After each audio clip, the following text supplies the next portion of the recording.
Когда вы будете исследовать моим рекомендациям, обращать внимание на эти пункты, вы сможете сохранять радость и рисовать легко и понимать, что вы делаете. Итак, первая рекомендация, первый важный момент – это откуда падает свет.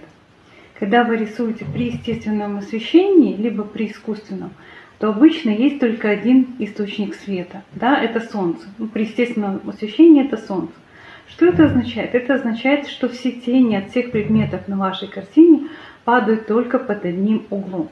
И это дает естественность и правдивость, правдоподобность вашей картины.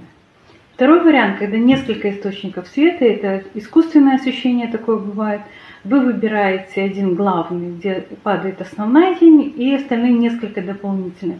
Но и в этом случае все тени находятся под одним углом.